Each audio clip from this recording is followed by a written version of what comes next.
हमारे साथ में केशव भी आए हैं और लड्डू माधव वो वहाँ पर बैठे हैं उनके पास।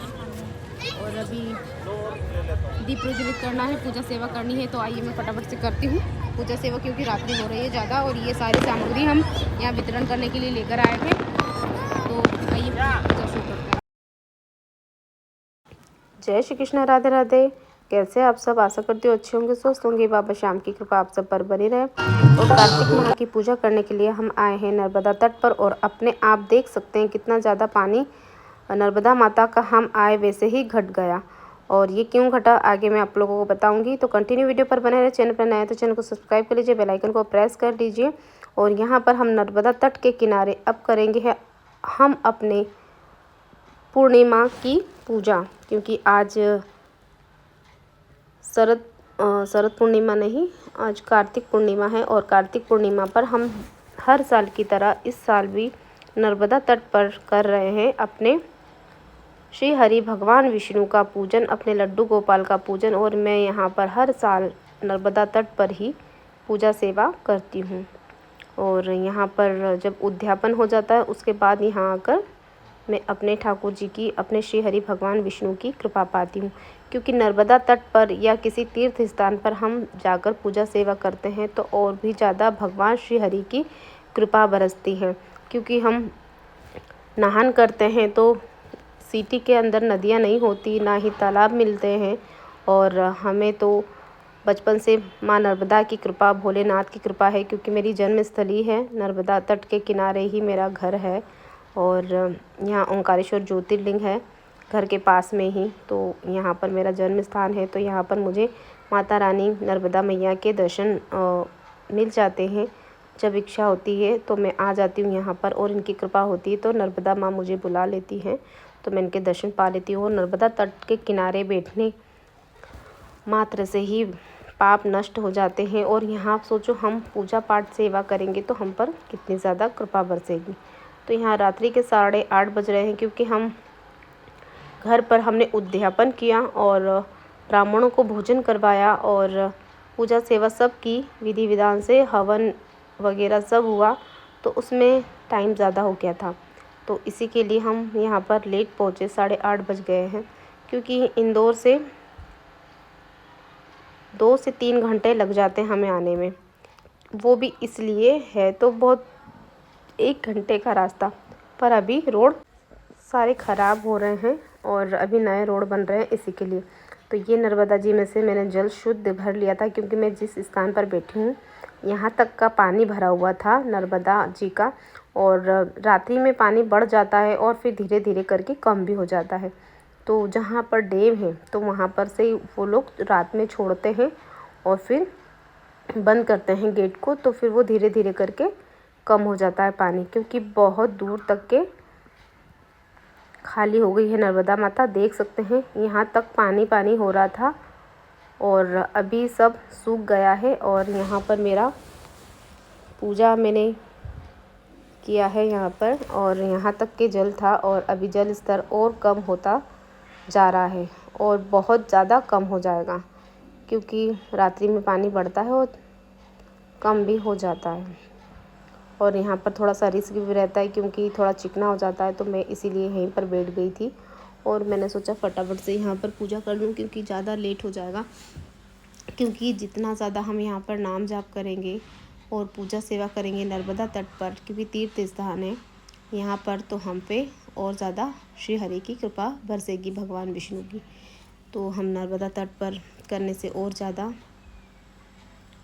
महत्व होता है और बहुत ज़्यादा कृपा बरसती है। तो यहाँ पर हम धूप दीप नैवेद्य भगवान को भोग प्रसादी लगाएंगे। हमने यहाँ पर भगवान का भी पंचामृत अभिषेक किया, हमने भी स्नान किया और यहाँ पर धूप दीप नैवेद्य से पूजा करेंगे, आरती करेंगे और भगवान श्री हरि की कृपा पाएंगे। और हम जो भी सामग्री लाए थे वितरण करने के लिए तो वो वितरण की। और यहाँ पर भजन कीर्तन भी नर्मदा तट पर चल रहे थे। यहाँ पर आरती भी होती है और नर्मदा जी की आरती तो होती है, पर आज जैसे कार्तिक पूर्णिमा है तो यहाँ पर और विशेष महत्व होता है। तो इसी के कारण बहुत ज़्यादा महत्व बढ़ जाता है कार्तिक पूर्णिमा पर।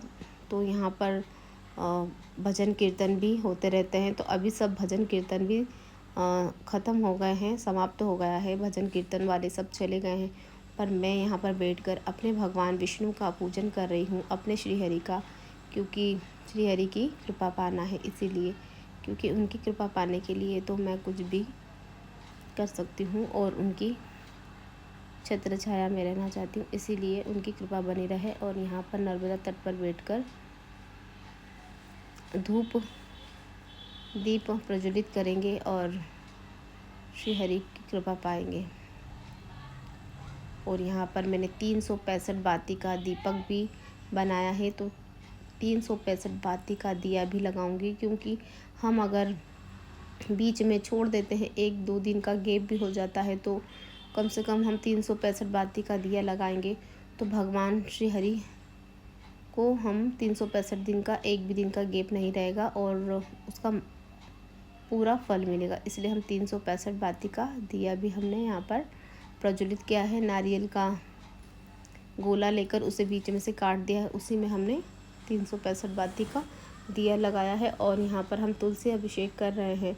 तुलसी अभिषेक करेंगे। हमने दूध, दही, शहद, शक्कर, घी, पंचामृत से अभिषेक किया और नर्मदा जल से अभिषेक किया हमने यहाँ पर, और गाय के कच्चे दूध से। और अब हम यहाँ पर अभिषेक कर रहे हैं तुलसी महारानी का, क्योंकि भगवान श्री हरि को तुलसी बहुत प्रिय है और तुलसी से बहुत प्रसन्न हो जाते हैं। और देख सकते हैं कितना सुंदर दृश्य है यहाँ का, बहुत ही सुंदर दृश्य है। और यहाँ पर हमारी पूजा हो रही है माँ नर्मदा पतित पावनी रेवा के तट पर भगवान श्री हरि का नाम जाप करते हुए यहाँ पर हम पूजा सेवा कर रहे हैं।